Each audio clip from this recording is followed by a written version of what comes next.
इसमें हम देखते हैं कि मीरपुर में सन 1961 में आज से लगभग 150 वर्ष पहले की यदि हम बात करें तो गांव के अधिकांश जो हिस्से थे वहाँ पर खेती की जाती थी।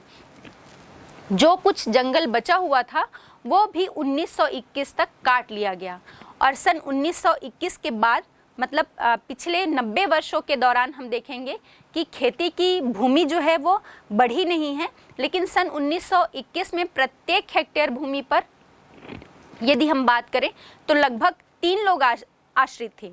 मतलब 731 जनसंख्या थी, 731 व्यक्ति इस मीरपुर की जनसंख्या थी और वहाँ पर 276 हेक्टेयर जो है वो कृषि योग्य भूमि थी, कृषि भूमि का विस्तार था।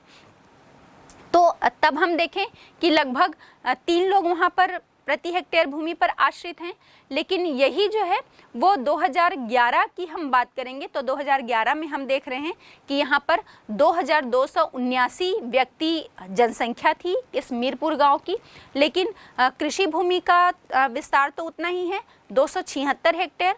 तो अब हम देख रहे हैं कि लगभग इस वर्ष के दौरान 3 गुना जो है वो आबादी बढ़ गई, क्योंकि अब एक हेक्टेयर भूमि में 9 लोग जो है वो आश्रित हैं, जिनका अब इतने लोगों का भरण पोषण जो है वो कैसे संभव हुआ, क्योंकि कृषि भूमि का विस्तार तो उतना ही है, लेकिन हम क्या देख रहे हैं कि जनसंख्या जो है वो लगातार बढ़ रही है।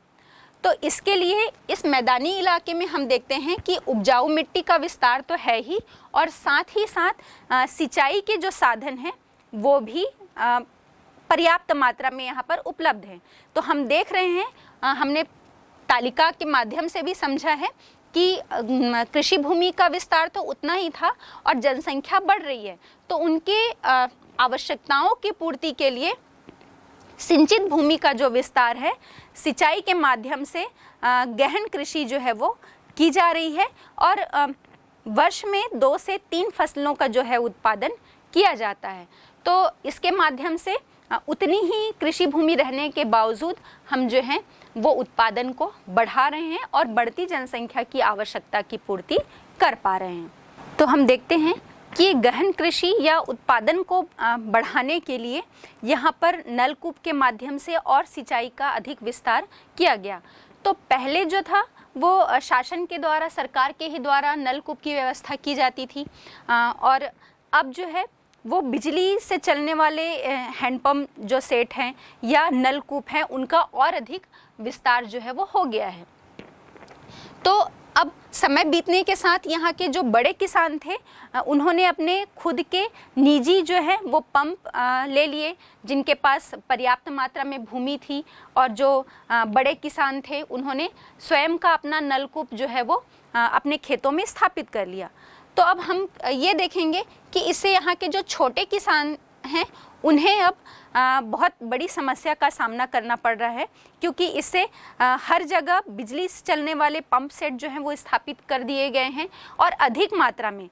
तो वो जो हैं वो ज़्यादा पानी खींचने से यहाँ पर जो भूमिगत जल की गहराई है वो लगातार नीचे जाती जा रही है, जिससे छोटे जो किसान हैं उनको नुकसान हो रहा है, क्योंकि भूमिगत जल का स्तर जो है वो निम्न होता जा रहा है और वो खुद के अपने जो पंप सेट हैं वो नहीं लगा सकते, तो उनके खेतों तक पानी कैसे पहुँचे।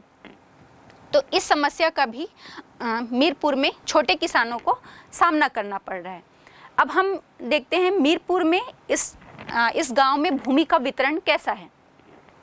तो बच्चों, इस बात को तो हम समझ ही गए हैं कि कृषि के लिए भूमि जो है वो कितनी आवश्यक है, लेकिन यदि हम मीरपुर में भूमि के वितरण की बात करेंगे या उस पर नज़र दौड़ाते हैं तो हम देखते हैं कि यहाँ पर भूमि का जो वितरण है वो बहुत असमान है। लगभग जो बड़े किसान हैं वो ऐसे हैं जिनके पास बहुत अधिक मात्रा में भूमि है, और छोटे किसान जो हैं वो चूँकि उनके पास वो भूमिहीन है, भूमि की उपलब्धता नहीं है, इसलिए वो मजबूर हैं कि बड़े किसानों के खेतों में वो मजदूरी करके अपना जीवन यापन करते हैं। और ये खेती के लिए कितना आवश्यक है ये तो हम पिछली चर्चा में जान ही चुके हैं, और इस तालिका के माध्यम से हम समझते हैं कि इस मीरपुर में भूमि का वितरण छोटे और बड़े किसानों के पास किस प्रकार का है। बच्चों, अब हम मीरपुर में जो उत्पादन का संगठन है वो किस प्रकार का है, इस पर थोड़ी सी चर्चा कर लेते हैं। इस गांव में उत्पादन की जो पूरी प्रक्रिया है उसको हम समझने का प्रयास करेंगे। यहाँ भूमि, पानी और श्रम, ये तीन जो हैं वो उत्पादन के कारक हैं और हमें पता है कि कृषि कार्य में बहुत अधिक कड़ी मेहनत की आवश्यकता होती है और परिवार के जितने भी सदस्य हैं उनकी मदद से किसान जो है वो अपने खेत में काम करते हैं, जो छोटे किसान होते हैं। और मध्यम और बड़े किसान जो हैं वो तो अपने खेत में मजदूरों का प्रयोग करते हैं और जितने भी कृषि से संबंधित कार्य हैं वो उन मजदूरों के माध्यम से कराते हैं। यहाँ पर खेत में जो काम करने वाले मजदूर हैं वो ऐसे कृषक हैं जो भूमिहीन हैं, मतलब भूमिहीन परिवार से हैं, उनके पास किसी भी प्रकार की भूमि नहीं है और है भी तो बहुत कम मात्रा में। इसके लिए वो अपनी जो मजदूरी है या जो नगद या वस्तु में जो प्राप्त वो करते हैं आय, उसे अभी कभी कभी वो अपने भोजन के लिए उपयोग कर लेते हैं, मतलब उनकी जो दैनिक आवश्यकताएं हैं उनके प्रयोग में लाते हैं, जिसके एवज में वो कम मजदूरी में कार्य करने के लिए तैयार हो जाते हैं। अब हम ये देखते हैं कि इस गांव में जो खेत हैं वो मजदूरों के बीच काम के लिए यहाँ पर बहुत अधिक कड़ी जो प्रतिस्पर्धा है, कंपटीशन इनके बीच में होता है। इसलिए लोग यहाँ पर बहुत कम मजदूरी में भी कार्य करने के लिए तैयार हो जाते हैं। हम देख रहे हैं कि भूमिहीन कृषक कम है या छोटे किसान जो हैं वो अधिक मात्रा में है, इसलिए अपने जीवन की आवश्यकता की पूर्ति के लिए सभी को काम की तलाश होती है। तो बेरोजगार जो हैं वो बहुत अधिक हैं या जिन्हें कार्य की आवश्यकता है आय के लिए, ऐसे लोग बहुत अधिक हैं, जिसके कारण यहाँ पर प्रतिस्पर्धा या कंपटीशन बहुत होता है और लोग जो हैं वो कम से कम मजदूरी में कार्य करने के लिए तैयार हो जाते हैं। बड़े किसान जो हैं वो ट्रैक्टर, थ्रेशर या हार्वेस्टर इस टाइप की मशीनों का प्रयोग करने लगे हैं, जिसके कारण मजदूरों की आवश्यकता जो है वो खेतों में कम पड़ती है। और आधुनिक खेती के लिए हम देखेंगे कि जो अधिक उपज देने वाली बीजों की किस्में हैं या सिंचाई सुविधाओं का विस्तार है, उर्वरक और कीटनाशकों को जो है वो आवश्यकता से अधिक मात्रा में अब प्रयोग किया जाने लगा है। और जो छोटे किसान होते हैं वो यहाँ पर अधिक मात्रा में हैं, जिनकी संख्या अधिक है और वो इस प्रकार के बीज, कीटनाशक, उर्वरक या सिंचाई सुविधाओं को अपने खेत में नहीं लगा सकते या उसका वो जो लागत है उसका वहन वो नहीं कर सकते, जिसके कारण छोटे किसान जो हैं, छोटे किसानों के विपरीत हम देखेंगे कि जो मध्यम और बड़े किसान होते हैं वो अपने खेतों से जो उत्पादन होता है उससे बहुत अधिक मात्रा में वो बचत प्राप्त करते हैं और इसीलिए वो खेतों के लिए आवश्यक जो पूंजी, बीज, उर्वरक या सिंचाई साधन जो हैं या मजदूरों को दिए जाने वाला वेतन है, इन सब की व्यवस्था वो बहुत आसानी से कर लेते हैं। इस गांव में सभी बड़े किसानों के पास ट्रैक्टर है और वे अपने खेतों में हल चलाने के लिए या बुआई के लिए इसका प्रयोग करते हैं और जो छोटे किसान हैं वो ट्रैक्टर को किराए पर लेते हैं, जिसके कारण उसकी लागत उनकी और ज़्यादा बढ़ जाती है। और इससे ज़्यादा हम देखेंगे कि उनमें ज़्यादातर जो हैं उनके पास इन छोटे किसानों के पास थ्रेशर या हार्वेस्टर जैसी मशीनें नहीं हैं। तो ऐसे किसानों के पास अपने जो हम कहें कि सिंचाई के लिए ट्यूबवेल या हार्वेस्टर, इन सभी मशीनों का प्रयोग नहीं हो पाने के कारण इनकी लागत भी जो है वो बढ़ जाती है, क्योंकि ये सारे मशीन जो हैं वो अपने किराए पर लेकर आते हैं। तो हम ये देखें कि इस गांव में छोटे और बड़े किसानों के बीच में हमको कितनी असमानता देखने को मिलती है और यहाँ इनके पास जो उपलब्ध सुविधाएं हैं उनमें कितना असमान वितरण है, जिसके कारण हम देखेंगे कि इनके जो उत्पादन लागत भी बहुत ज़्यादा असमान है। उत्पादन में आने वाली लागत और उत्पादन से होने वाली बचत, इन दोनों में बहुत ज़्यादा असमानता देखने को मिलती है, जिसके कारण आय से संबंधित असमानता भी इन छोटे और बड़े किसानों के बीच में यहाँ पर इसका अंतर बहुत अधिक है। इसके अलावा यहाँ रहने वाले जो लोग हैं वो डेयरी व्यवसाय भी करते हैं मतलब यहाँ पशुओं को पाला जाता है और पशुओं से जो दूध और दूध से निर्मित जो पदार्थ है वहाँ पर पास स्थित जो जहांगीराबाद है उस शहर में उसे बेच देते हैं और वहाँ से बुलंदशहर और दिल्ली जैसे स्थानों में इन दूध और दूध से बने पदार्थों की आपूर्ति जो है वो की जाती है। इसके साथ ही साथ हम देखेंगे कि यहाँ से जहांगीराबाद, मीरपुर से जहांगीराबाद के बीच परिवहन सुविधाओं का भी विस्तार हुआ है, जैसे टैक्सी है, जीप है, ऑटो है, रिक्शा है। तो इसके कारण भी यहाँ पर लोगों को आजीविका के लिए पर्याप्त साधन जो है वो उपलब्ध हो पाए हैं। बच्चों, अब हम बात करते हैं भारत के तीसरे प्राकृतिक स्वरूप जिसे हम प्रायद्वीपीय पठार कहते हैं। उत्तर में हिमालय का पर्वतीय प्रदेश, उसके बाद उसके दक्षिण में निचले हिस्से में हमने बात की उत्तर के विशाल मैदान की, और विशाल मैदान के दक्षिण में या हम कहें कि भारत के लगभग मध्य में जो है वो प्रायद्वीपीय पठार का हिस्सा है। भारत का ये बहुत बड़ा हिस्सा प्रायद्वीपीय पठार जो है प्राकृतिक स्वरूप का ये कवर करता है, और हम देखेंगे इसका जो विस्तार है वो उत्तर पश्चिम में अरावली पर्वत श्रृंखला और कच्छ से होते हुए लगभग यमुना और गंगा के समानांतर, और पूर्व में हम देखेंगे तो राजमहल की पहाड़ियों के साथ, और उत्तर पूर्व में शिलांग पठार तक, और पूरे समस्त दक्षिणी प्रायद्वीप में इसका विस्तार हुआ है। और हमें पता ही है, हमने पहले भी चर्चा की है कि ये जो भूभाग है, पठारी हिस्सा, प्रायद्वीपीय पठार का जो ये हिस्सा है, ये भारत का प्राचीनतम भूभाग है, जो हमने पहले भी चर्चा की है कि गोंडवाना लैंड और जो पैंजिया महाद्वीप था, जिसके अलग होने से ये दो हिस्सों में बढ़ गया था, अंगारा लैंड और गोंडवाना लैंड। तो भारत का ये प्रायद्वीपीय पठार वाला हिस्सा जो है गोंडवाना लैंड का ही भाग है, और इसलिए हम देखेंगे कि ये पूरा विशाल प्रायद्वीपीय पठार भारतीय प्लेट का हिस्सा है, जो कि पहले प्राचीन समय में गोंडवाना लैंड के नाम से जाना जाता था। और ये पूरे दक्षिण एशिया का सबसे प्राचीनतम भाग है या भूखंड है। इसका विस्तार यदि हम देखें तो लगभग 16 लाख वर्ग किलोमीटर क्षेत्र में इसका विस्तार जो है वो देखने को मिलता है। चूँकि ये सबसे प्राचीन भूभाग है, इसलिए ये प्राचीनतम कठोर सैलों से बना है, जिसमें प्रमुख रूप से हम बात करें तो आग्नेय और कायांतरित जो शैलें हैं, जैसे ग्रेनाइट है, बेसाल्ट है, नीस और सिस्ट, इस टाइप की चट्टानों से ये बना हुआ है।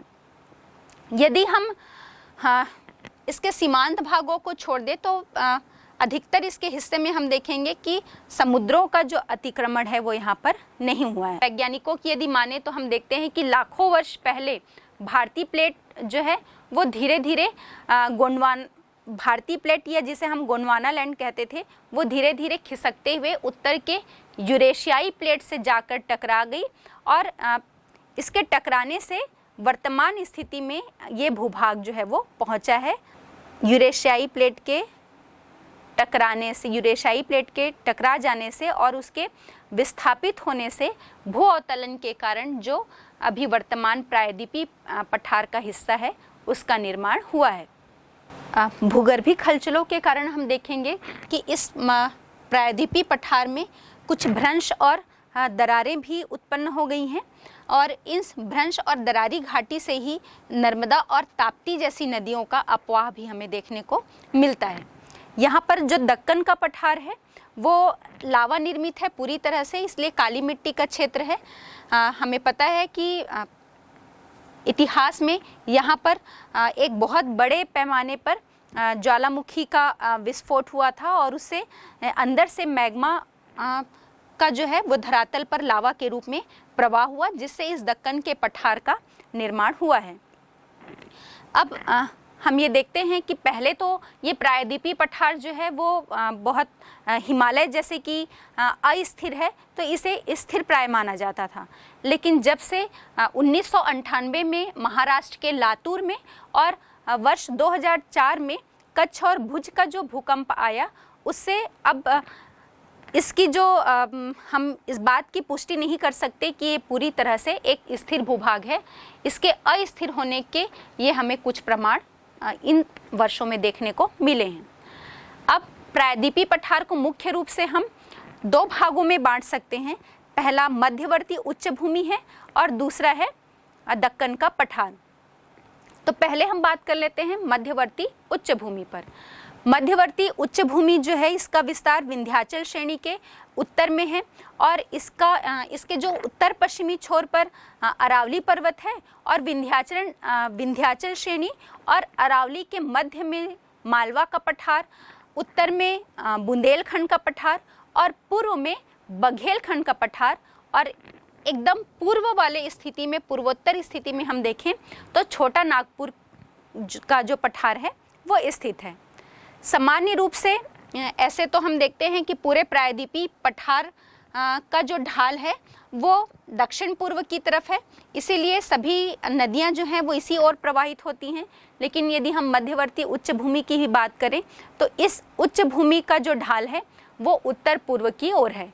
जो यहाँ पर प्रमुख नदियां हैं, जो चंबल, बेतवा, सोन, इनकी बहाव की दिशा के आधार पर हमें ये पता चलता है कि मध्यवर्ती उच्च भूमि का ढाल जो है वो उत्तर पूर्व की तरफ है। इस भूमि प्रायद्वीपीय पठार के इस भूभाग की अपनी अलग ही विशेषताएं हैं। जैसे मालवा की मिट्टी जो है वो काली है, जो कपास के लिए बहुत महत्वपूर्ण है। हमें पता है कि कपास के उत्पादन के लिए काली मिट्टी बहुत आवश्यक होती है। जो हम बुंदेलखंड की बात कर रहे हैं तो बुंदेलखंड का जो धरातल है वो बहुत अधिक उबड़ खाबड़ है। इसके पश्चिमी भाग में हम देखेंगे कि बीहड़ का बहुत विहंगम दृश्य देखने को मिलता है। और साथ ही जब हम बघेलखंड के पठार की बात करें तो बघेलखंड का जो पठार है वो मुख्य पहाड़ियों से घिरा हुआ है। इसके जो बड़े भूभाग की हम बात करें तो जैसे विंध्याचल है या कैमूर श्रेणियाँ हैं, इनका यहाँ पर विस्तार देखने को मिलता है। और ठीक यही स्थिति छोटा नागपुर के पठार की भी है, जिसके उत्तर में राजमहल की पहाड़ियाँ और उत्तर में हजारीबाग और दक्षिण में कोल्हन की पहाड़ियाँ हैं। यदि हम इस मध्यवर्ती उच्च भूमि की बात करें तो हम देखेंगे इसमें जो छोटा नागपुर का पठार है वो खनिज संपदा की दृष्टि से बहुत अधिक धनी है। जिसमें हम बात करें दामोदर घाटे की तो हमें पता है यहाँ पर लौह अयस्क, इसके साथ ही साथ कोयला क्षेत्र में ये बहुत ज़्यादा धनी है, बॉक्साइट है, चूना पत्थर है। इस प्रकार पूरे खनिज संसाधन के दृष्टिकोण से देखेंगे तो पूरा छोटा नागपुर का पठार जो है यहाँ पर बहुत अधिक इसके भंडार विस्तृत रूप में हमें देखने को मिलते हैं। इसके बाद हम बात करें पठार का जो दूसरा भूभाग है ये है दक्कन का पठार। इस पठार का जो विस्तार है वो ताप्ती नदी के दक्षिणी तट से दक्षिण में नीलगिरी की पहाड़ी तक और पश्चिम में पश्चिमी घाट से पूर्व में पूर्वी घाट तक इस दक्कन के पठार का विस्तार है। इस पूरे दक्कन का पठार के क्षेत्रफल की यदि हम बात करें तो ये लगभग 7 लाख वर्ग किलोमीटर क्षेत्रफल में फैला हुआ है और इसकी जो आकृति है वो त्रिभुज के आकार की है, त्रिभुजाकार है। इसके अंतर्गत हमारा महाराष्ट्र, मध्य प्रदेश, छत्तीसगढ़, ओडिशा, आंध्र प्रदेश, तेलंगाना, कर्नाटक, तमिलनाडु, केरल और ये जो पूरे राज्य हैं, कुछ के पूरे राज्य और कुछ राज्यों के कुछ भाग जो हैं वो इस दक्कन के पठार के अंतर्गत शामिल हैं। ये जो त्रिभुज की आकृति हम कहें कि इसकी एक भुजा जो है वो पूर्वी घाट से होकर गुजरती है और इसमें नीलगिरी से राजमहल, ये जो पूर्वी घाट से होकर गुजरती है ये नीलगिरी से राजमहल पहाड़ी को जोड़ती है। इसकी दूसरी भुजा जो है वो सतपुड़ा पर्वत श्रेणी और महादेव जो पहाड़ियाँ हैं और मैकल की पहाड़ियाँ, इन तीनों को जोड़ती है, इससे होकर गुजरती हैं। और इस त्रिभुज की जो तीसरी भुजा है वो सह्याद्री पर्वत श्रेणी है, जिसे पश्चिम में स्थित होने के कारण पश्चिमी घाट भी कहा जाता है। सह्याद्री पर्वत श्रेणी की हम विशेषता देखेंगे कि इसकी ऊंचाई जो है वो कहीं कहीं पर कम है और इसमें ऊंचे और चौड़े जो भाग हैं उसे घाट के नाम से जाना जाता है। इन घाटों से ही हम देखेंगे कि पठारी तथा समुद्र तटीय क्षेत्र के बीच में आवागमन या वहाँ पर जो परिवहन है वो बहुत आसानी से हो पाता है और उत्तर से दक्षिण की तरफ क्रमशः थाल घाट, भोर घाट और पाल घाट ये तीन जो दर्रे हैं या घाट जिन्हें कहा जा रहा है, वो ये तीनों जो है वो यहाँ पर प्रसिद्ध हैं। पूर्वी घाट जो है वो पूर्वी तट के समानांतर महानदी की घाटी से नीलगिरी की पहाड़ी तक लगभग 800 किलोमीटर की लंबाई में फैली हुई है। और पश्चिमी घाट एवं पूर्वी घाट जो है वो दक्षिण में नीलगिरी की पहाड़ी से मिल गए हैं। महानदी कृष्णा, गोदावरी, कावेरी आदि जो नदियां हैं वो उन्होंने पूर्वी घाट को काटकर पूर्व की ओर ये बहते हुए बंगाल की खाड़ी में मिल जाती हैं। ये बहुत ही उपजाऊ डेल्टा का निर्माण भी करती हैं ये नदियाँ। प्रायद्वीपीय पठार का जो उत्तर पूर्वी भाग है वो छत्तीसगढ़ बेसिन के नाम से जाना जाता है। इस बेसिन का ढाल जो है वो पूर्व की ओर है और महानदी जो है ये पूरा जो बेसिन है वो महानदी जल प्रवाह क्षेत्र के अंतर्गत आता है। नदियों ने इसमें बहुत अधिक उपजाऊ काप मिट्टी का विस्तार किया है और इसका उत्तर और उत्तर पूर्वी भाग जो है वो पठारी है, जिसे स्थानीय रूप में यहाँ पर जशपुर का पठार, धर्मजयगढ़ का पठार, रायगढ़ का पठार इन नामों से जाना जाता है। उत्तर पश्चिम में हम देखेंगे तो इसका उत्तर पश्चिम भाग जो है वो छुरी की पहाड़ी और पश्चिम भाग में मैकल पर्वत श्रेणी का विस्तार हमें देखने को मिलता है। इस बेसिन के दक्षिण में बस्तर की उच्च भूमि है जिसे दंडकारण्य का पठार भी कहते हैं और यहाँ पर बैलाडीला और दल्ली राजहरा का जो क्षेत्र है वो उच्च किस्म के सर्वोत्तम किस्म के लौह अयस्क के लिए विश्वविख्यात है। चूना पत्थर और बॉक्साइट की हम बात करें तो चूना पत्थर और बॉक्साइट भी यहाँ पर प्रचुर मात्रा में मिलते हैं। ये पूरा क्षेत्र जो है वो भूगर्भिक गुफाओं के लिए भी प्रसिद्ध है। कुटुमसर की गुफा, आपने नाम तो सुना ही होगा, शायद आप जा पाए या नहीं जा पाए होंगे, लेकिन कुटुमसर की गुफा जो है वो चूना पत्थर से निर्मित जो आंतरिक गुफा है उसके लिए विश्वविख्यात है, जिसे इसके निक्षेपण से बनने वाली जो स्थलाकृति है स्टैलेक्टाइट और स्टैलेग्माइट ये यहाँ पर हमें देखने को मिलती है, जो एक बहुत ही सुंदर प्राकृतिक स्थलाकृति होती है। अब हम मेघालय में पश्चिम से पूर्व की तरफ जब आगे बढ़ते हैं तो यहाँ पर महत्वपूर्ण श्रृंखलाएं, पर्वत श्रृंखलाएं गारो, खासी और जयंतिया मिलती हैं, जिस पर जो मासिन राम नाम का जगह स्थित है। हमें पता है कि यहाँ पर ये विश्व का सर्वाधिक वर्षा वाला क्षेत्र है। बच्चों, आप अपने छत्तीसगढ़ में जब हम बस्तर की बात कर रहे हैं और मैंने जैसा बताया कि यहाँ पर चूना पत्थर से जो निर्मित स्थलाकृति, जो विश्व में हम एशिया की यदि बात करते हैं तो एशिया का सबसे सुंदर चूना पत्थर से निर्मित जो स्टैलेक्टाइट और स्टैलेग्माइट ये प्राकृतिक स्थलाकृति है, ये बहुत ही सुंदर जो है वो यहाँ पर देखने को मिलती है। और यदि आपको कभी मौका मिले तो आपको ये ज़रूर देखने जाना चाहिए। अब आप सोच रहे होंगे कि स्टैलेक्टाइट और स्टैलेग्माइट क्या है, तो कुटुमसर गुफा में जो ये स्थलाकृति देखने को मिलती है, भूगर्भिक स्थलाकृति, ये चूना प्रधान क्षेत्रों में मिलता है। चूना प्रधान क्षेत्रों में जब भूगर्भिक जल लटकते हुए चूने के स्तंभ के रूप में जब इसका जमाव होता है तो हम इसे आशुताश्म या स्टैलेक्टाइट कहते हैं। और जब ये धरातल से छत की ओर बढ़ते स्तंभ के रूप में होता है तो इसे निश्चुताश्म या स्टैलेग्माइट कहा जाता है। और जहाँ पर ये स्टैलेक्टाइट और स्टैलेग्माइट दोनों मिल जाते हैं, ये दोनों स्तंभ मिल जाते हैं, तो कंदरा स्तंभ का निर्माण होता है। और इस पिक्चर के माध्यम से इस बहुत ही सुंदर प्राकृतिक स्वरूप को आप देख पाएंगे और देख पा रहे हैं। और मेरे विचार से आपके मन में ज़रूर ये खलबली मच रही होगी कि कब आप इस सुंदर प्राकृतिक स्वरूप को देखने जाएं।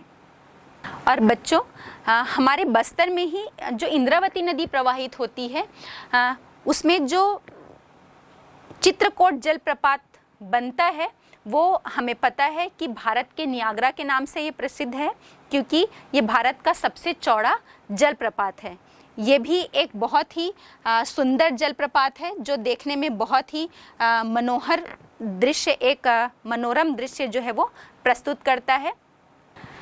इसके अलावा हमारे छत्तीसगढ़ में इसी प्रायद्वीपी पठार के अंतर्गत या दक्कन के पठार के अंतर्गत हम बात करें तो कुछ पठारी क्षेत्र हैं, पाट पठारी क्षेत्र जिसे हम कहते हैं। चूँकि इसका जो धरातल है ऊपर समतल है, लेकिन जो किनारे हैं वो सीढ़ी नुमा हैं, जिसे हम पाट प्रदेश कहते हैं। जैसे कि हमारे मैन पाट, जारंग पाट, जशपुर पाट और सामरी पाट, जो हमारे छत्तीसगढ़ का उत्तर पूर्वी क्षेत्र है, ये एक पाट प्रदेश के रूप में विस्तृत है, जो इसी दक्कन के पठारी क्षेत्र का एक भाग है। बच्चों, पश्चिमी घाट का ये जो पूर्वी क्षेत्र है, पूर्वी भाग है, 51,000 वर्ग किलोमीटर क्षेत्र में एक दक्कन ट्रेप की चट्टानों का यहाँ पर विस्तार पाया जाता है। इस पश्चिम घाट के पूर्वी हिस्से में दरारी उद्गार से निर्मित लावा का मैदान का विस्तार है, जहाँ इस पूरे क्षेत्र में काली मिट्टी का जो विस्तार है वो पाया जाता है, जो कि कृषि के दृष्टिकोण से बहुत ही महत्वपूर्ण है और साथ ही साथ यहाँ पर बहुत से खनिज संसाधनों के भी भंडार यहाँ पर देखने को मिलती हैं। क्या आप जानते हैं दक्षिण पठार के इन महत्वपूर्ण 3 स्वर्ण खदान क्षेत्रों के विषय पर, जिसमें हम बात करते हैं पहला कर्नाटक का कोलार स्वर्ण क्षेत्र, कर्नाटक में ही हट्टी स्वर्ण क्षेत्र और आंध्र प्रदेश का रामगिरी स्वर्ण क्षेत्र। ये दक्षिण पठार के महत्वपूर्ण 3 सोने के क्षेत्र यहाँ पर देखने को मिलते हैं। भारत का जो 90% खनिज पदार्थ है उसका 60% कपास, 70% सूती वस्त्र और चीनी का लगभग 65% उत्पादन जो है वो इस पठारी भाग में ही होता है। यदि हम प्रायद्वीप के औद्योगिक समूह की बात करें, महत्वपूर्ण औद्योगिक समूहों की, तो इसमें दामोदर घाटी औद्योगिक समूह और दूसरा बेंगलुरु, कोयम्बटूर और मदुरई औद्योगिक समूह जो है वो महत्वपूर्ण है। पूरा पठार खनिज संपदा से भरा हुआ है। आइए हम बात करते हैं इस पठार में खनिज संपदा के विषय में और उसके उत्खनन के विषय पर। प्रायद्वीपी पठार में हम देख रहे हैं कि कोयले के अलावा लौह अयस्क, बॉक्साइट और चूने के पत्थर और बहुत से खनिज संसाधन के जमाव हमें यहाँ पर देखने को मिलते हैं। अब हम ये देखते हैं कि जब हम खदानों की बात कर रहे हैं या इन खदानों में इन खनिजों के निक्षेप की हम बात कर रहे हैं, तो हम देखते हैं कि इन खदानों में उत्खनन का कार्य कैसे किया जाता है, मजदूर यहाँ कैसे काम करते हैं, उनकी सुरक्षा किस प्रकार से होती है और ये खदानों में इतनी गहराई तक और इतने अंधेरे क्षेत्र में जाकर कैसे कार्य करते हैं। तो इसके लिए आइए हम चलते हैं झारखंड के झरिया कोयला क्षेत्र में एक खदान के अंदर, और इससे रिलेटेड जितनी भी चीज़ें हैं, वो जो प्रक्रिया है खदान में खनिज के उत्खनन के कार्य की, या अभी हम कोयला के उत्खनन के संबंध में बात कर रहे हैं, तो इससे संबंधित प्रक्रिया कैसे होती है और मजदूर इससे संबंधित कार्य कैसे करते हैं। बच्चों, उत्खनन कैसे होता है और खदान में मजदूर अंदर कैसे काम करते हैं, इसे जानने के लिए आइए हम चलते हैं झारखंड के धनबाद जिले में। धनबाद में एक कोयला की खदान है जिसे झरिया कोयला क्षेत्र कहा जाता है। ये एक विस्तृत कोयला क्षेत्र है। यहाँ जमीन के नीचे कोयले के विशाल भंडार हैं। यहाँ जमीन के नीचे से कोयला निकालने के लिए एक लंबी सुरंग बनाई गई है। आइए हम देखते हैं ये सुरंग किस प्रकार से बनाई जाती है। हम यहाँ पर देख पा रहे हैं कि यहाँ सैकड़ों मजदूर जो हैं स्टील की टोपी पहनकर कोयला निकालने का काम करते हैं।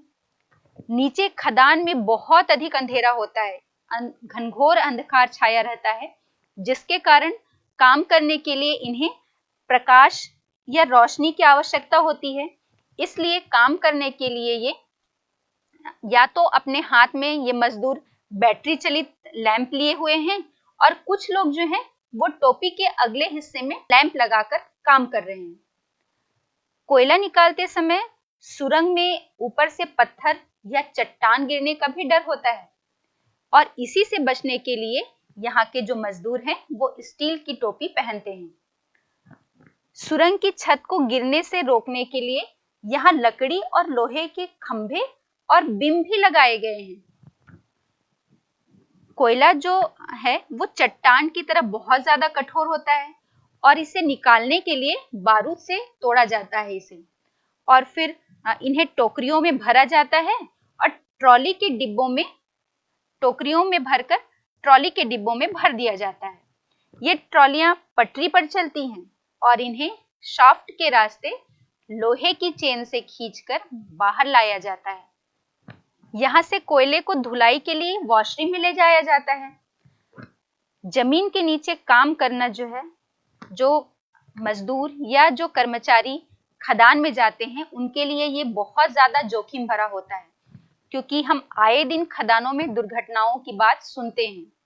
और यहीं इसी धनबाद जिले में ही सन 1975 में जो कोयला क्षेत्र है वहां पर चासनाला खदान में कोयले की दीवार गिर जाने से खदान में अचानक बाढ़ आ गई और बाढ़ का जो पानी है वो इतना तेजी से भर गया कि लगभग वहां खदान में जो काम कर रहे थे वो 400 से भी अधिक मजदूर डूबकर मर गए।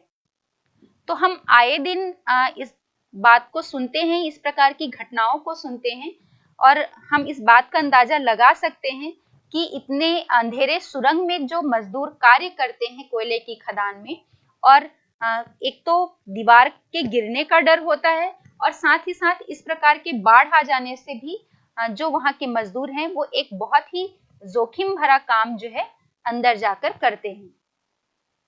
इसके साथ ही साथ वहाँ से जो धुआं और विषैली गैसें निकलती हैं उससे भी उनके फेफड़े के डैमेज होने का या अनेक प्रकार की सांस से संबंधित बीमारियां होने का भी उनके लिए बहुत अधिक खतरा बना रहता है।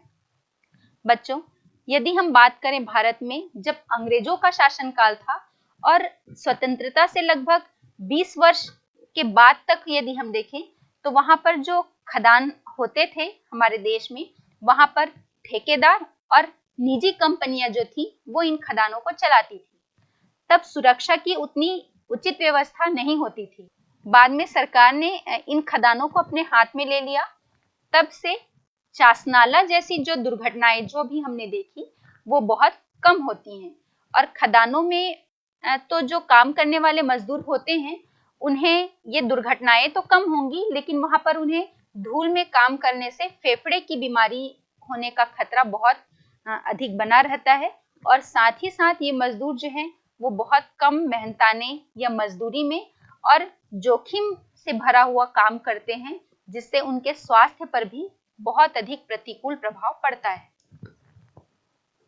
हमने देखा कि ये जो प्रायद्वीपीय पठार है वो पूरा खनिज संपदा के दृष्टिकोण से या खनिज संसाधन के संबंध में बहुत ज़्यादा धनी है। यहाँ पर विपुल भंडार जो है वो देखने को मिलते हैं। और अभी हमने देखा कि चूँकि बहुत अधिक खनिज संसाधनों के भंडार हैं यहाँ पर, इसलिए यहाँ पर औद्योगिक समूह भी एक विशाल समूह में उद्योगों की स्थापना यहाँ पर की गई है।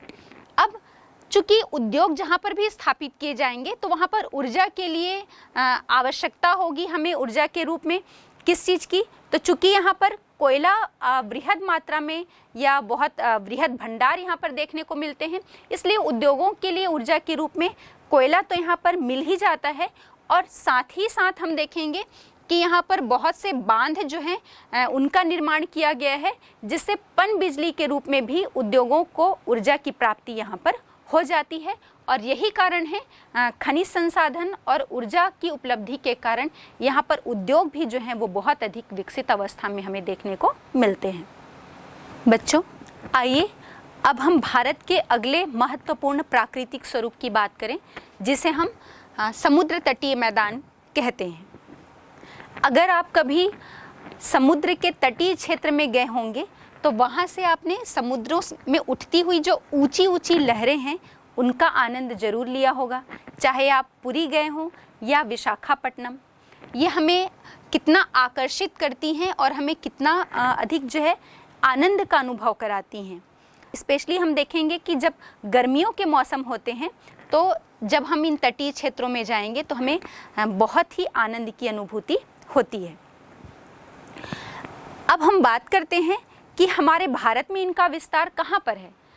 तो अगर आप इस मानचित्र में देख रहे होंगे तो आपको समझ में आ रहा होगा कि भारत का जो दक्षिणी क्षेत्र में जो विस्तार है, जहाँ पर ये तीन ओर से समुद्रों से घिरा हुआ है, तो हम पश्चिम की तरफ देखेंगे अरब सागर है और पूर्व की तरफ बंगाल की खाड़ी है।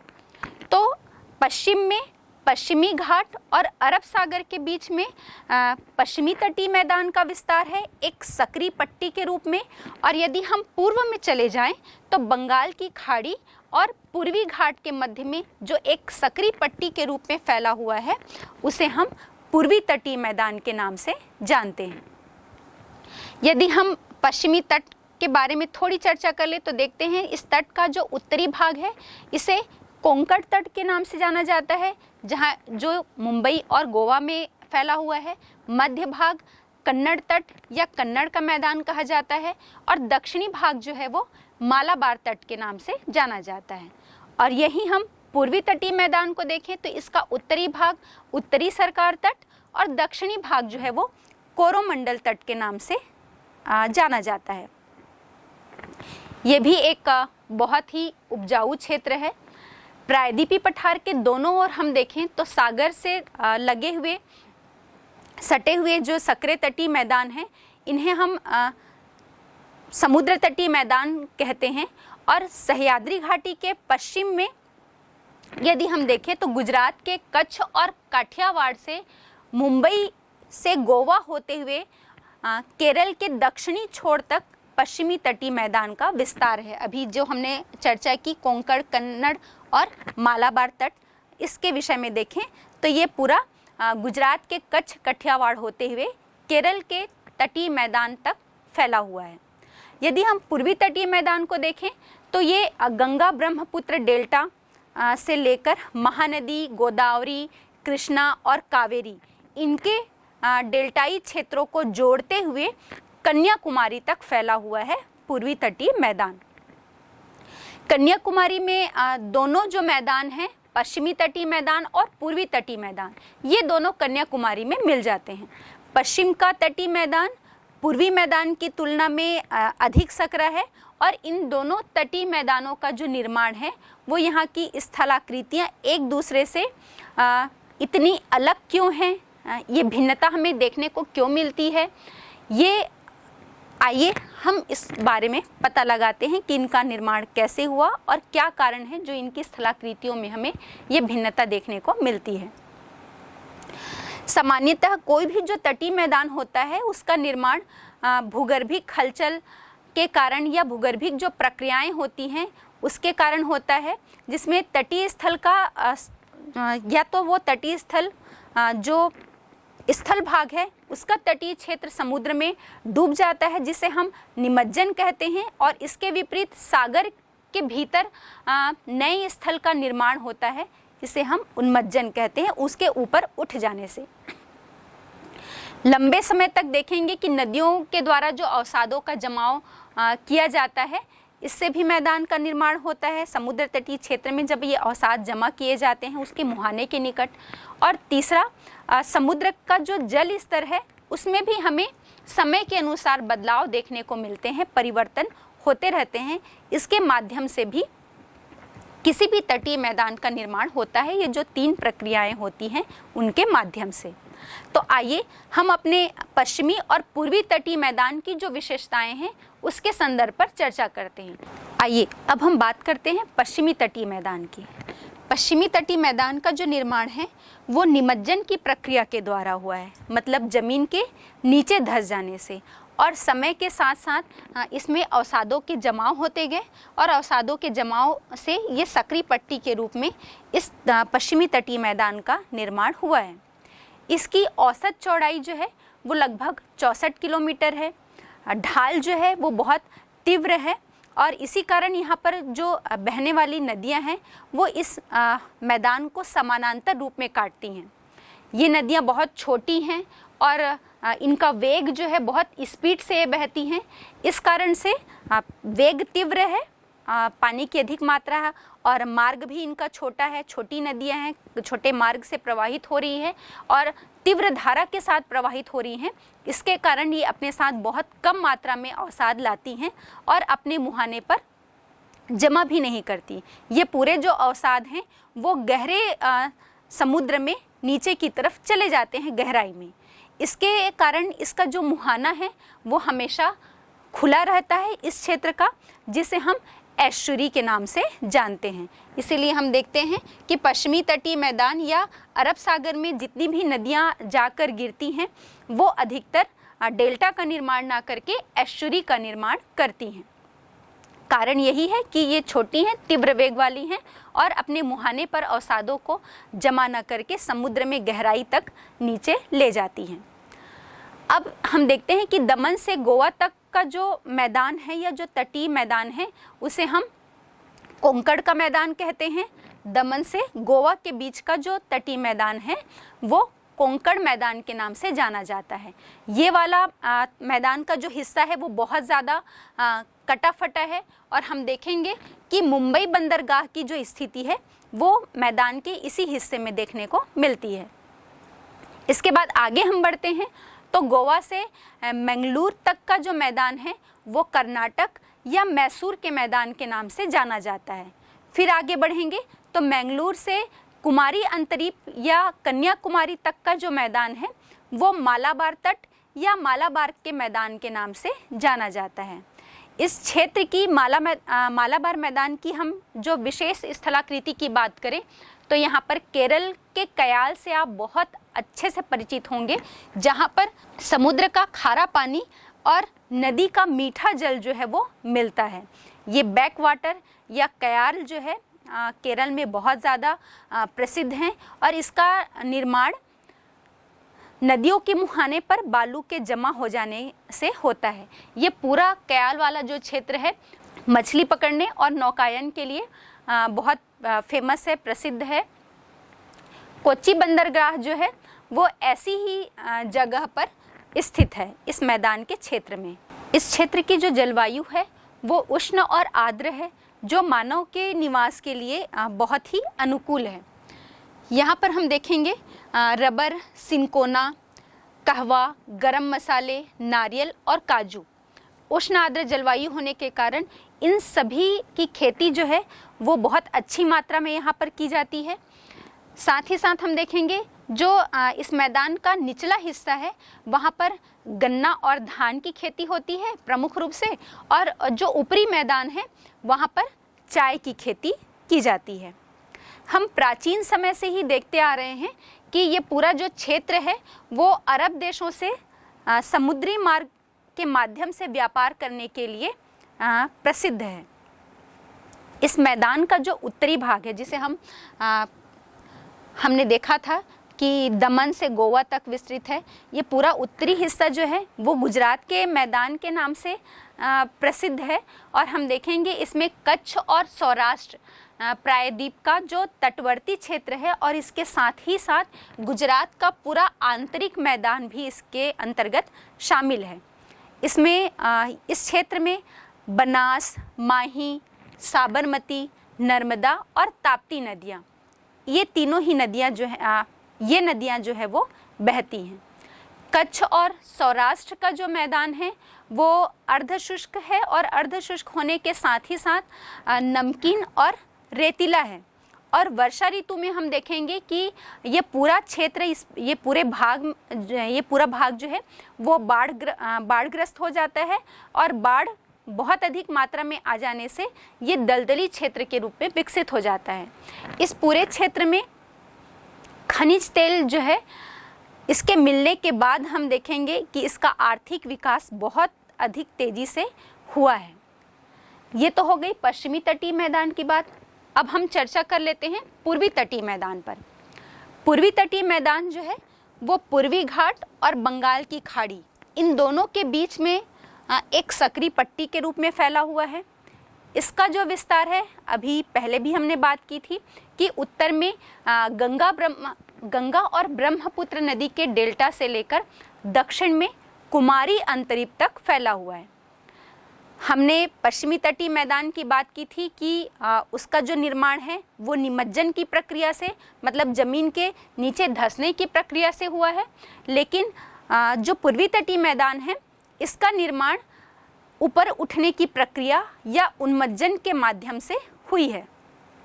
इसलिए हम देखेंगे कि इस प्रायद्वीप के इस भाग पर जो जितनी भी बहने वाली नदियां हैं वो बड़ी बड़ी नदियां अपने अवसाद का जमाव करती हैं और इसी कारण से मैदान का जो ढाल है वो बहुत ही धीमा या मंद है और इसके कारण यहाँ पर जो नदियां हैं वो बड़े बड़े डेल्टा का निर्माण करती हैं।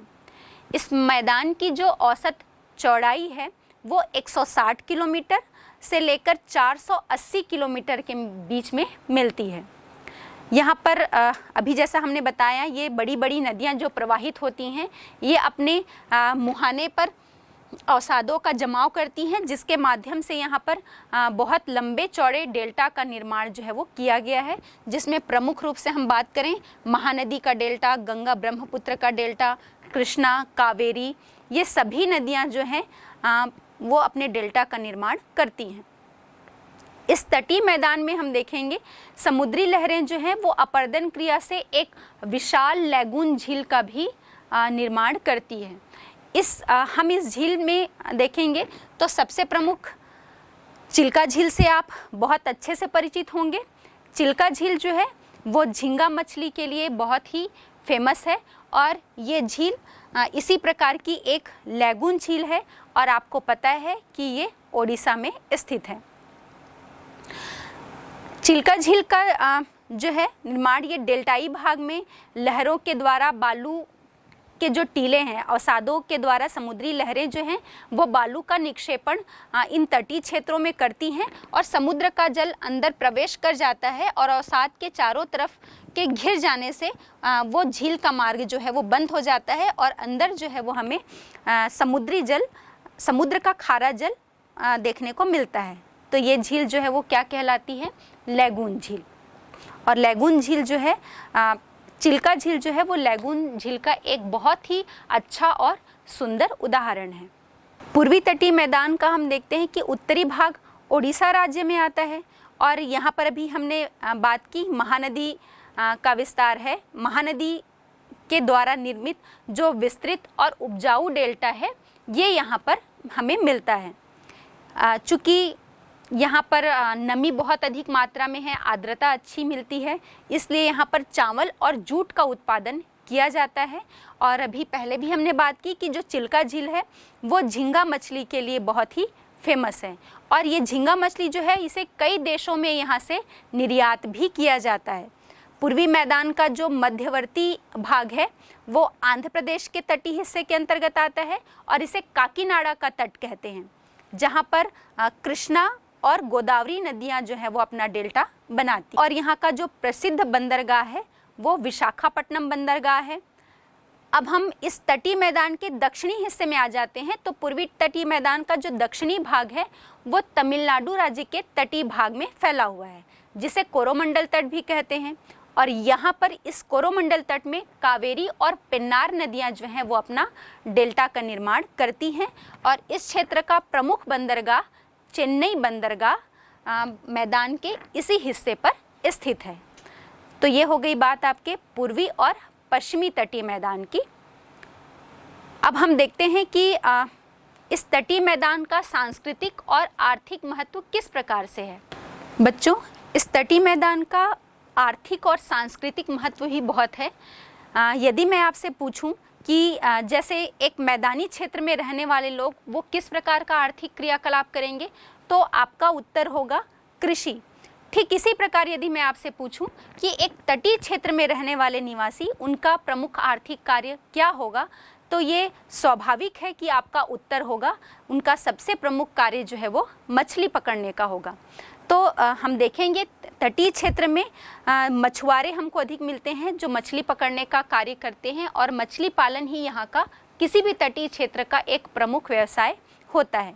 और यदि हम अपने भारत के इस पूरे तटीय मैदान की बात करें तो ये बहुत ही उपजाऊ है और मैदान का जो भी चौड़ा हिस्सा है, चौड़ा वाला भाग है, वहाँ पर हम देखेंगे कृषि कार्य भी किया जाता है जिसमें चावल, गन्ना और नारियल की खेती होती है।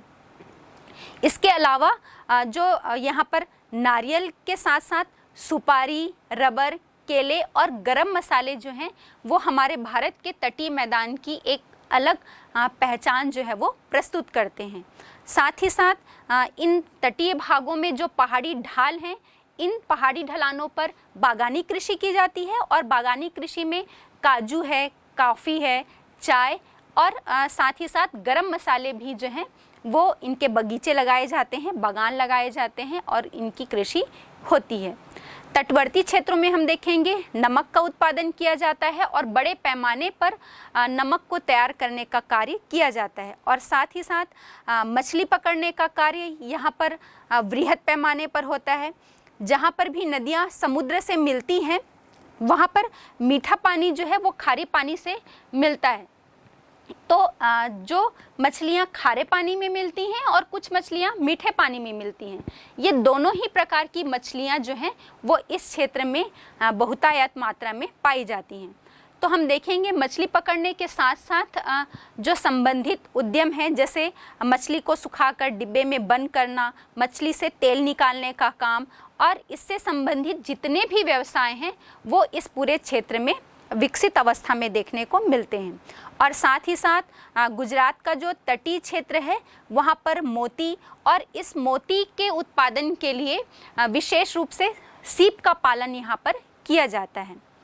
खनिज पदार्थों की दृष्टि से तो ये महत्वपूर्ण क्षेत्र है ही। इन तटवर्ती क्षेत्रों में हम देखेंगे कि जो बहुमूल्य खनिज है, हमने इसके पहले भी बात की थी जब हम खनिज संपदा की चर्चा किए थे कि केरल की रेत में मोनोजाइट जो है वो बहुत अधिक मात्रा में देखने को मिलता है। तो यहाँ पर बहुमूल्य खनिजों में हम बात करें तो मोनोजाइट है, इल्मेनाइट है, जिरकॉन है, रूटाइल है और सिलेमेग्नाइट, ये सभी महत्वपूर्ण खनिज भी इन पूरे तटीय क्षेत्र में मिलते हैं। साथ ही साथ हमें पता है कि ये सभी जो खनिज हैं वो वर्तमान ऊर्जा के वैकल्पिक स्रोत की जब हम बात करते हैं तो परमाणु ऊर्जा के विपुल भंडार के या विपुल स्रोत के भंडार के रूप में ये हमें यहाँ पर मिलते हैं। तट के निकट ही हम देखेंगे खनिज तेल के भी पर्याप्त भंडार हैं परमाणु स्रोत के रूप में, तो ये हमें मिलते ही हैं और साथ ही साथ यहाँ पर खनिज तेल का भी विपुल भंडार हमें मिलता है। और भारत का यदि हम सबसे बड़ा तेल क्षेत्र यदि इस बारे में चर्चा करें तो हमें पता है मुंबई हाई और कावेरी खनिज तेल जो है वो खनिज तेल के सबसे बृहद भंडार हैं भारत में। व्यापारिक दृष्टि से भी ये मैदान महत्वपूर्ण है क्योंकि भारत के जितने भी बड़े बड़े जो बंदरगाह हैं, चाहे हम कांडला बंदरगाह की बात करें, हम मुंबई बंदरगाह की बात करें, कोच्चि है, तिरुवनंतपुरम है, चेन्नई, विशाखापट्टनम, पारादीप, ये सभी बड़े बंदरगाह जिसके माध्यम से व्यापार किया जाता है, वस्तुओं का आयात और निर्यात किया जाता है, इसके दृष्टिकोण से तो ये तटीय मैदान महत्वपूर्ण है ही क्योंकि ये सभी बंदरगाहों की स्थिति इस तटीय मैदान में देखने को मिलती है। इसके साथ ही साथ हम देखेंगे कि इसका ऐतिहासिक महत्व भी बहुत ज़्यादा है। ऐतिहासिक सांस्कृतिक केंद्र तो है ही और धार्मिक महत्व भी है क्योंकि जितने भी जो हम रामेश्वरम जैसे तीर्थ स्थान की बात करें या सांस्कृतिक केंद्र के रूप में कन्याकुमारी है, कांचीपुरम है, मदुरई है, ये सभी जो हैं वो इसी तटीय मैदान पर ही स्थित हैं। इसलिए दोनों तटों के सहारे जो हम देखेंगे कि आने वाले अरबी, पुर्तगाली, डच और फ्रांसीसी जो व्यापारी हैं इन्होंने अपना व्यापारिक केंद्र इसे बनवाया था या उनके व्यापारिक केंद्र के रूप में ये प्रमुख रूप से विकसित हुआ था। अब चूंकि ये तटीय मैदान प्राकृतिक दृष्टिकोण से, प्राकृतिक सौंदर्य के दृष्टिकोण से तो बहुत धनी ही है और साथ ही साथ हमें पता है कि जो तटीय जलवायु होती है वो एक सम जलवायु वाला क्षेत्र होता है जो मानव निवास के बहुत अनुकूल होता है। इसलिए ये स्वास्थ्य के दृष्टिकोण से भी बहुत महत्वपूर्ण है, जहाँ पर बड़ी संख्या में प्रत्येक वर्ष हम देखेंगे कि लाखों या करोड़ों की संख्या में पर्यटक यहाँ पर घूमने आते हैं और यहाँ पर मानव की बसाहट जो है, जनसंख्या की सघन बसाहट हमें देखने को मिलती है। आइए हम देखते हैं कि समुद्र किनारे लोगों का जीवन कैसे होता है। इसके लिए हम भारत की मुख्य भूमि और जो द्वीप समूह दोनों को मिलाकर लगभग 7500 किलोमीटर लंबी तट रेखा है, इन तट पर कई गांव बसे हैं, जिसमें आज हम एक गांव में चलते हैं जो केरल राज्य के मालाबार तट पर बसा हुआ है, जिसका नाम है धर्मदम। इस समुद्र के किनारे नारियल के पेड़ों से घिरा हुआ है पूरी तरह से। यहाँ पर मुख्य रूप से हिंदू, मुस्लिम और ईसाई तीनों समुदाय के लोग रहते हैं। प्राचीन समय में देखेंगे दूर दूर के देशों के साथ समुद्री मार्गों से यहाँ व्यापार होता था और साथ ही साथ धर्म, संस्कृति और लोगों से परस्पर मेल मिलाप भी होता था। इसी कारण पश्चिमी तट पर ही ईसाई और इस्लाम धर्म का प्रभाव सबसे अधिक पड़ने लगा। समुद्र किनारे बसे होने के कारण स्वाभाविक है कि यहाँ के लोग सबसे अधिक कार्य जो है वो मछली पकड़ने का कार्य करते हैं। यहाँ पर मछली के अलावा समुद्र से प्राप्त जो जीव हैं जैसे सीप, घोंघा, ये भी पकड़े जाते हैं। यहाँ नारियल के पेड़ हमें बहुतायत में दिख रहे हैं, जिससे हर हिस्से का प्रयोग जो है किया जाता है। जैसे कि यहाँ नारियल के तेल से खाना भी पकाया जाता है, साथ ही साथ नारियल की छाल से जो रस्सी है वो बनाई जाती है और उस रस्सी का प्रयोग अलग अलग उपयोग के लिए किया जाता है। पेड़ के जो तने का उपयोग है यहाँ लोग झोपड़ी और भवन निर्माण के लिए करते हैं, लेकिन अभी वर्तमान समय में प्रायः सभी के घर जो है वो पक्के हो गए हैं। पहले के समय में इन तनों का जो उपयोग है वो घर की खपरेल को सहारा देने के लिए भी किया जाता था। लोग यहाँ पर मछली पकड़ने के अलावा धान की खेती भी करते हैं। यहाँ सब्जियां जैसे कि कद्दू, तरबूज आदि फल भी उगाए जाते हैं, जिन्हें यहाँ के गांव के ही स्थानीय बाजार में बेच दिया जाता है। यहाँ केले भी बहुतायत में उगाए जाते हैं और लोग यहाँ पर केले के पत्तों पर ही भोजन करते हैं। समुद्र तट पर लोग सैर के लिए आते हैं। पर्यटन का ये एक प्रमुख केंद्र होता है, इसलिए यहाँ पर पर्यटन भी बहुत ज्यादा विकसित अवस्था में है। यदि हम कुछ परिवारों की यहाँ बात करें तो समुद्र तट पर हमें कुछ छोटे मछुआरे और बड़े मछुआरे भी देखने को मिलते हैं। यहाँ पर जमीन से समुद्र की तरफ रात में हवा चलती है इन तटों पर, जिसके सहारे लोग नाव समुद्र में जाती है और दोपहर में जब उल्टी दिशा से हवा चलने लगती है समुद्र से जमीन की ओर, तब उन हवाओं के सहारे ही ये मछुआरे वापस किनारे की तरफ लौट आते हैं। कट्टूमरम नाव में पाल, जाल आदि मजबूती से बांध दिए जाते हैं ताकि वे लहरों में ना बह जाएं। फिर कई लोग मिलकर उसे पानी में ढकेलते हैं और समुद्र में थोड़ी दूर जाने के बाद इस पाल को खोल दिया जाता है। अभी हमने कहा कट्टूमरम, तो ये कट्टूमरम क्या है? ये 5 या 7 लकड़ी के लंबे लट्ठों को रस्सी से बांधकर बनाई जाती है। बस इसी के सहारे मछुआरे जो है वो समुद्र में उतरते हैं। इसे समुद्र के ही किनारे पाल की छांव में बढ़ई कुल्हाड़ी से बनाता है और प्रायः जो अधिकांश छोटे मछुआरे होते हैं ये इसी कट्टूमरम की सहायता से ही मछलियां पकड़ते हैं। लेकिन इससे एक नुकसान ये होता है कि इसे बहुत अधिक दूरी तक समुद्र में नहीं ले जाया जा सकता।